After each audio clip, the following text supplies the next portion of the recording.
तारीख के पन्ने पलटो तो क्या क्या तस्वीरें रक्सा हैं। लाखों का लहू रक्षा रक्षा अब इन पन्नों की जीनत है। मीरास की खेती का सोना जो इन नस्लों के हाथ लगा, वो उन नस्लों का तोहफा है जो छूट गईं पर जिंदा हैं। तारीख के पन्ने फिर पलटो, फिर याद करो हर कुर्बानी। मीरास की खेती का कुंदन दामन दामन भरते जाओ। मीरास की खेती का कुंदन दामन दामन भरते जाओ।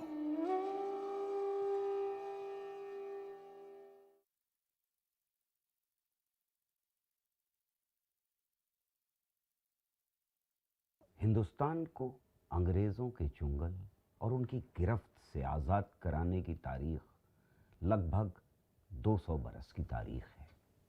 मगर इसमें ख़वातीन और ख़ास तौर से मुस्लिम ख़वातीन की जो हिस्सेदारी रही है, उसका ज़िक्र तारीख में बहुत कम मिलता है। इसकी वजह ये नहीं है कि ख़वातीन और ख़ास तौर से मुस्लिम ख़वातीन जंग आज़ादी में शामिल नहीं थीं।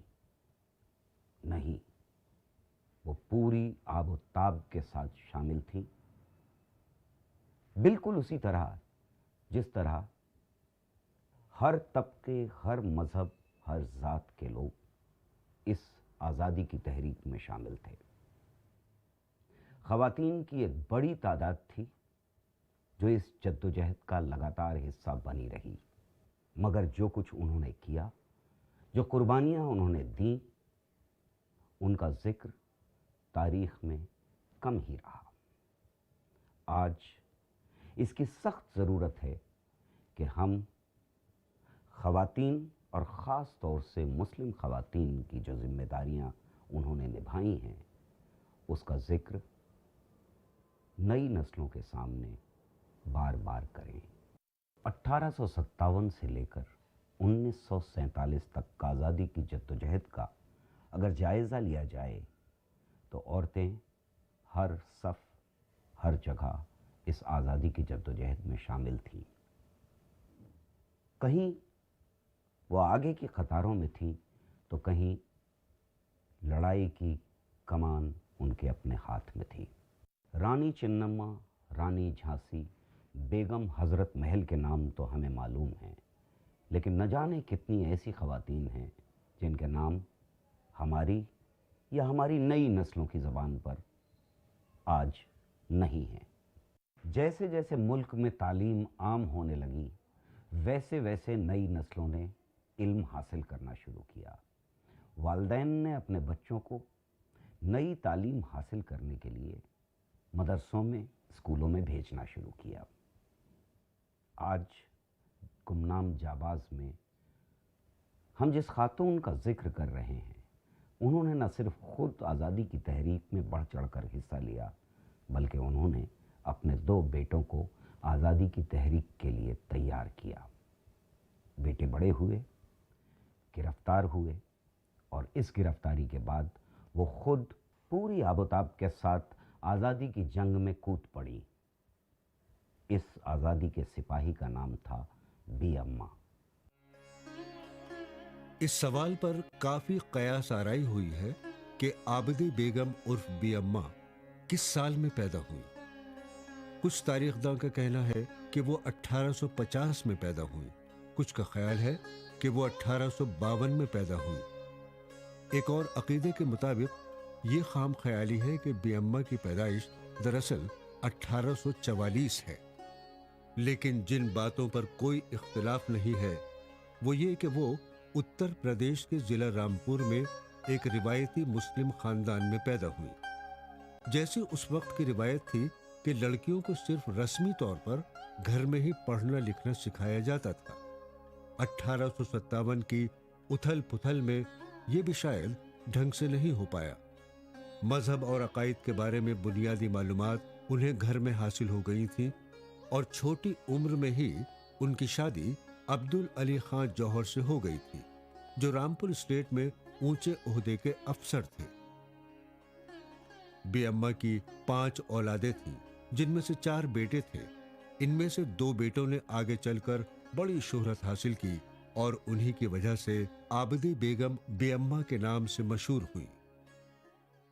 आबदी बेगम 27 बरस की उम्र में और कुछ तारीखदानों के मुताबिक 30 बरस की उम्र में बेवा हो गई।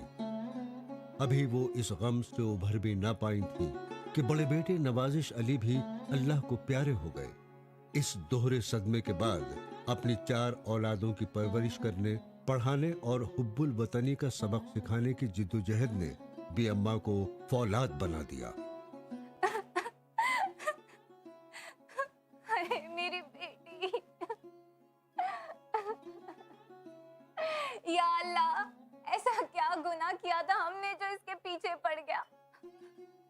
पहले हमारे दामाद को, अब नवाजिश को। इस नन्ही सी जान का क्या कसूर था। बस फूफी, अब चुप हो जाइए। जैसी अल्लाह की मर्जी। हाय अल्लाह को क्या सिर्फ दुख मंजूर है? इससे अच्छा हमें बुला लेता। इस नन्ही सी जान ने देखा ही क्या था। फूफी, चुप हो जाइए। जैसी अल्लाह की मर्जी। मौत और जिंदगी तो उसके ही हाथ में है ना, उसमें हमारा क्या दखल। जैसा वो देता है वैसा वो वापस ले भी तो लेता है ना। तू बस ऐसे ही हिम्मत बनाए रखना बेटी। तेरी हिम्मत से ही ये बच्चे पलेंगे। बी अम्मा ने अपनी जिंदगी बाकी बच्चों की तालीम के लिए वक्फ कर दी। उन्हें यकीन था कि कामयाबी के लिए मजहबी, दीनी और दुनियावी तालीम दोनों ज़रूरी हैं, और इसीलिए उन्होंने रिवायती तालीम हासिल करने के बाद उन्होंने अपने दोनों बेटों को, मोहम्मद अली, शौकत अली, इन दोनों को अलीगढ़ तालीम हासिल करने के लिए भेजा, और उसके बाद मोहम्मद अली को ऑक्सफोर्ड आला तालीम के लिए भी भेजा गया। यहाँ ये याद रखना ज़रूरी है कि उस ज़माने में सैयद अहमद खां के खोले हुए उस कॉलेज को, जिसे MAO कॉलेज के नाम से जाना जाता था, उसमें दाखिला लेना, पढ़ाई करना मुल्क और कौम से गद्दारी तस्वुर किया जाता था। एक अकेली औरत जब अपने बच्चों की तालीम के लिए ऐसा झंडा उठाती है जिसके ऊपर कौम के लोग उंगलियां उठाने को तैयार हों, तो इस कदम को जीवट का कदम ही कहा जाएगा। ये थी आज़ादी की जंग की शुरुआत घर के अंदर। उनके शौहर के इंतकाल के बाद उन्होंने अपने लड़कों, कई लड़के थे, मौलाना मोहम्मद अली, मौलाना शौकत अली, एक भाई थे मौलाना जुल्फ़कार अली, तो उन सब की परवरिश और तालीम उस ज़माने में अलीगढ़ में उलमा सर सैयद के मजहबी ख़यालात की वजह से उनके मुखालिफ थे, लेकिन उन्होंने उस मुखालफत की परवाह नहीं की और दोनों बेटों को अलीगढ़ भेजा, मौलाना मोहम्मद अली और शौकत अली को। और बराबर इसकी बड़ी शेरदिल खातून थी, वही बराबर नसीहत करती रहती थी कि बेटा इस्लाम न छोड़ना। और मौलाना मोहम्मद अली, मौलाना शौकत अली को उसके ओपीएम के महकमे में जगह मिल गई, और मौलाना शौकत अली उनसे कई साल छोटे थे, मौलाना मोहम्मद अली मौलाना शौकत अली से, और बहुत ज़हीन और बड़े ब्रिलियंट थे। वो ऑक्सफोर्ड भेजे गए, तो उसका ख़र्चा मौलाना शौकत अली ने दिया, और खुद इन्होंने भी अपने जेवर वगैरह बेच के, और जायदाद थी उसकी आमदनी से सब खर्चा। लेकिन यही तलक़ीन कि बेटा मैं ये न सुनूं कि तुम इस्लाम, ये इस्लामी चीज़ें तुमने छोड़ दी। अम्मी जान, आप बेवजह परेशान हो रही हैं। बस कुछ साल की ही तो बात है, फिर तो मोहम्मद वापस लौट ही आएगा। शौकत मियाँ, हम परेशान नहीं हैं, हमें फिक्र हो रही है कि हमारा बेटा हमसे इतनी दूर जा रहा है, 7 समुंदर पार।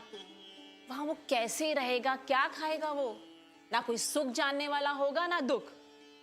पर हमें खुश इसी बात की है कि ये विलायत पढ़ने जा रहा है। अम्मी, आप हमें इतना मजबूत बना दिया है कि हम कहीं भी किसी भी हालात में रह लेंगे। बस बाकी तो सब ठीक है, पर वहाँ कोई सुख दुख बांटने वाली इंग्लिश मोहतरमा मत ढूंढ लेना। पढ़ाई खत्म होते ही सीधा रामपुर। हाँ बेटा, पढ़ाई खत्म करके यहाँ अपने मुल्क वापस आना और ऊंची तालीम से कुछ ऐसी तरकीब निकालना कि इसे कैसे आजाद करवाया जाए। अगर पढ़े लिखे नौजवान इस बात को नहीं समझेंगे तो कौन समझेगा?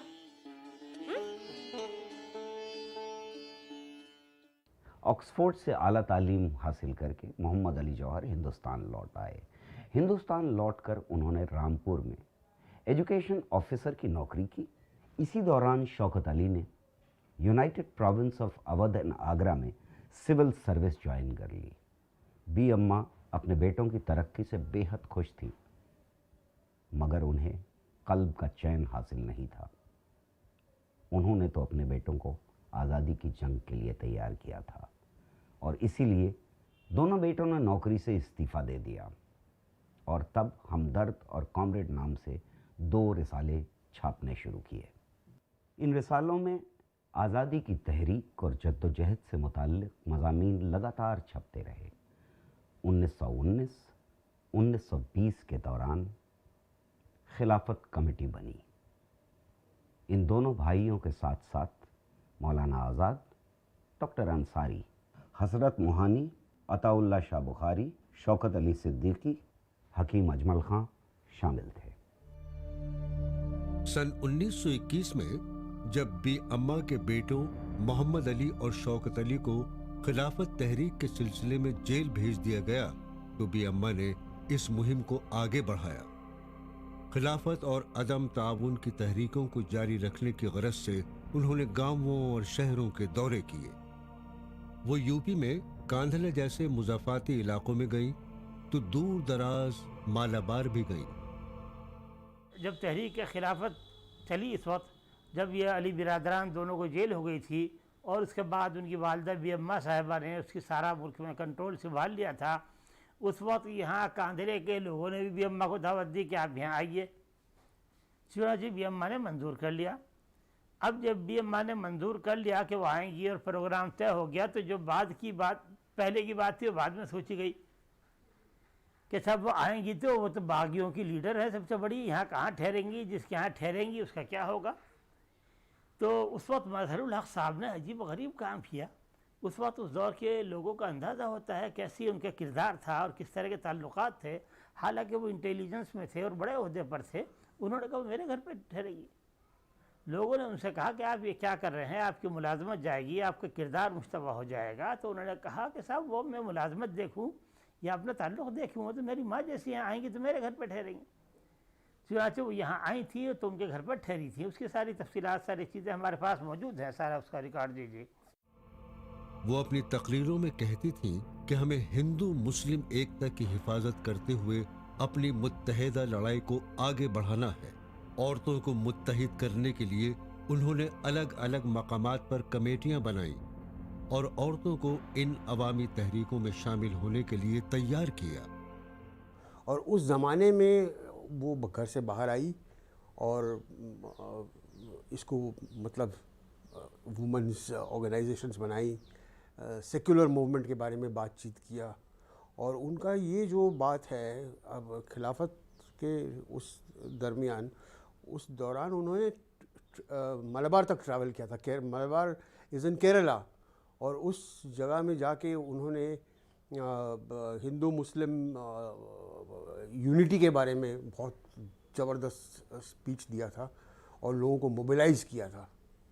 मतलब आप समझ सकते हैं कि एक औरत रामपुर से जाती है, उन दिनों में इतना मतलब साधन भी नहीं था ट्रैवल करने के लिए, और फिर भी इन्होंने हिम्मत करके गया क्योंकि उनको खबर आया कि ऐसे ऐसे हो रहा है वहाँ पे, और ये बहुत जो हो रहा है वो देश के लिए बहुत ख़तरा है।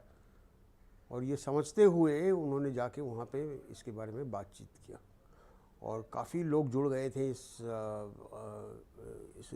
उस मैदान में। और उसके बहुत सारे फ़ोटोग्राफ्स भी हैं वहाँ पे। मातृभूमि और मनोरमा के पास में इनके फ़ोटोग्राफ्स हैं, पुराना उनका जो कलेक्शंस हैं उसमें हैं। और अफसोस की बात यह है कि ये जो चीज़ है ये लोगों को इसके बारे में पता ही नहीं कि एक हस्ती थी उस ज़माने में। और वो ये आज के हम लोग अभी सेकुलर कर रहे हैं, कितने साल पहले मतलब इन्होंने इसके बारे में ये मुद्दा उठाया था और इसका जो गहराई को समझ लिया था, ये तो अप्रिशिएट करने वाली बात है। कुछ कठ मुल्लाओं ने एतराज किया कि औरत जात का इस तरह बेपर्दा घूमना और मर्दों के जलसों से खिताब करना मुनासिब नहीं है। बेअम्मा ने कहा, मेरी मीटिंगों में जो आते हैं वो मोहम्मद अली और शौकत अली जैसे ही तो हैं। कौन माँ अपने बेटों से पर्दा करती है?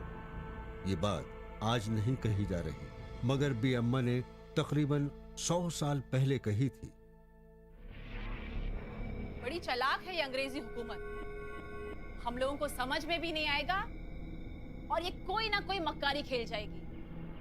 कोशिश करेगी ये कि हम सब मजहब के नाम पर बिखर जाएं, ताकि ये फिर से हमारे ऊपर 100 सालों तक राज करते रहें।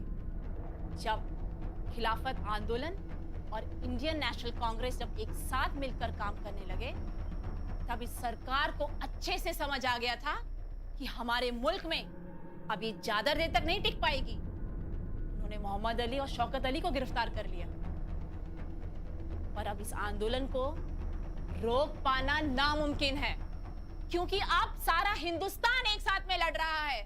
कोई हिंदू या मुसलमान नहीं लड़ रहे।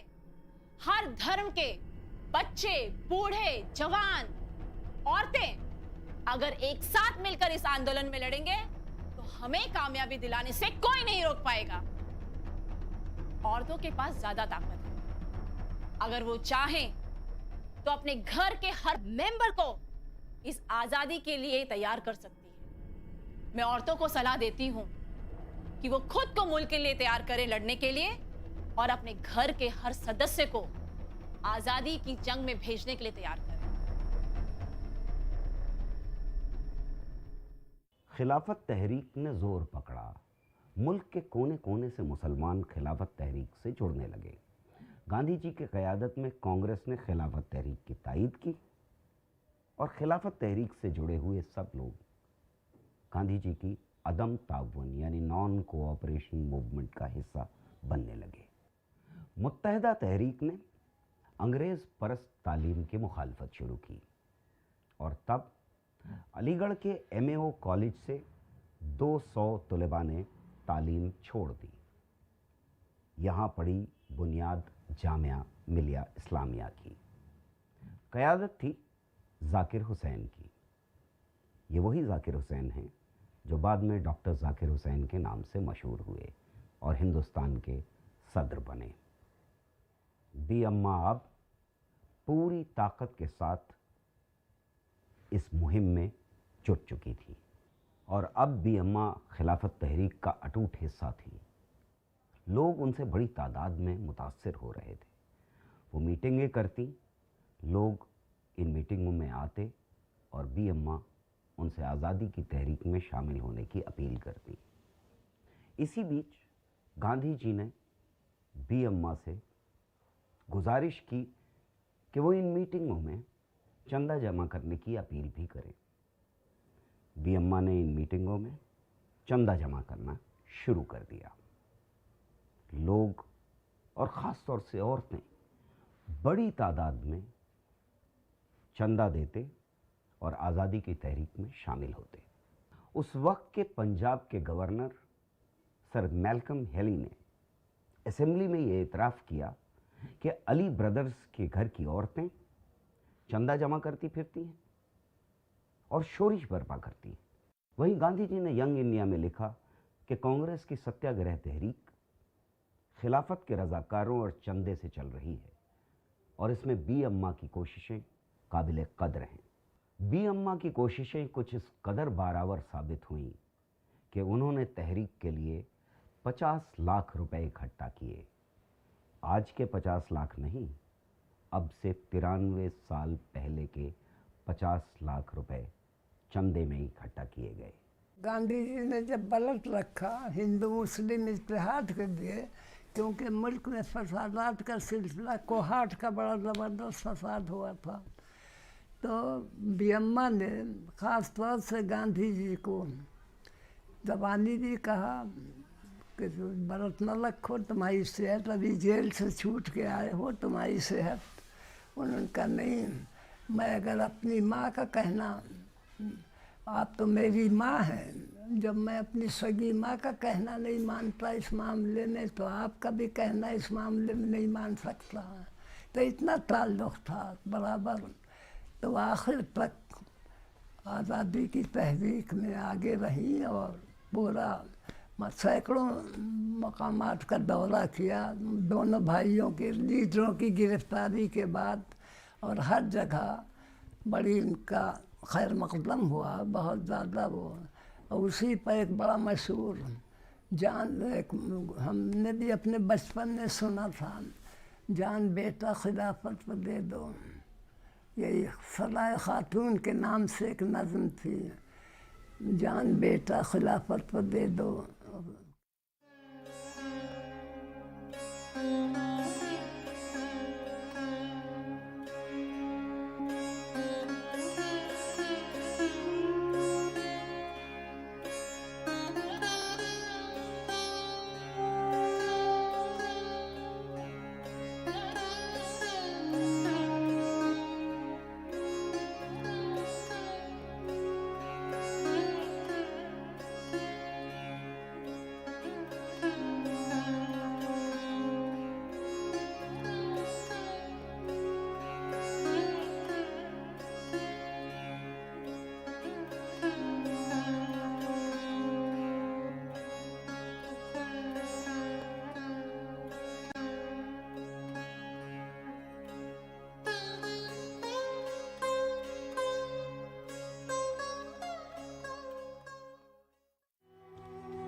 बीएम्मा ने खिलाफत तहरीक के लिए एक ऐसी मुहिम खड़ी कर दी कि उनके आते ही भीड़ जमा हो जाती। अकबर इलाहाबादी की लिखी नज्म जान बेटा खिलाफत पे दे दो इतनी मकबूल हुई कि गली मोहल्लों में लोग गाते फिरते थे। 1923 के आते आते बीएम्मा काफी कमजोर हो गई थी और उनकी तबीयत भी खराब रहने लगी थी। इसी दौरान खबर आई कि उनके बेटों को रिहा किया जा रहा है। हुकूमत के इस अचानक फैसले को बीएम्मा ने शक की नजर से देखा।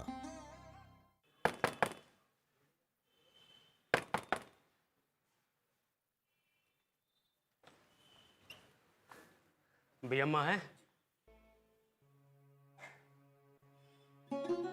सलाम बीएम्मा, मैं सीआईडी से डिप्टी सुपरिटेंडेंट अब्दुल मजीद हूँ। सलाम, तशरीफ रखिए। शुक्रिया। आपके लिए खुशखबरी लाया हूँ। मौलाना मोहम्मद अली साहब को सरकार रिहा कर रही है, तो वे जल्दी घर पहुँच जाएंगे। उन्होंने आपको खबर देने के लिए कहा था, तो मैंने सोचा ये खबर आपको खुद ही पहुँचा दूँ। क्या गवर्नमेंट ये फैसला इंसाफ के लिए कर रही है या किसी और वजह से? अगर ये फैसला इंसाफ के चलते हो रहा है तो मुझे बहुत खुशी होगी। आखिरकार पिछले 28 महीनों की तकलीफ से उन्हें निजात मिलेगी। पर मैं चाहती हूँ कि गवर्नमेंट ये जान ले कि मेरे बेटे अगर किसी दिमागी या जिस्मानी तकलीफ से बचने के लिए किसी ऐसी बात का इकरार कर लेंगे जो उनके मजहबी अहकाम या मुल्की कवाइफ के खिलाफ हो, तो मुझे यकीन है कि अल्लाह पाक मेरी कमज़ोरी को इतनी ताकत और मेरे कमज़ोर हाथों में इतनी ताकत देगा कि मैं उसी वक्त उनका गला घोट दूं। नहीं नहीं बीएम्मा, उन्हें बेशर्त रिहा किया जा रहा है। जैसा सुना था आपके बारे में वैसा ही पाया।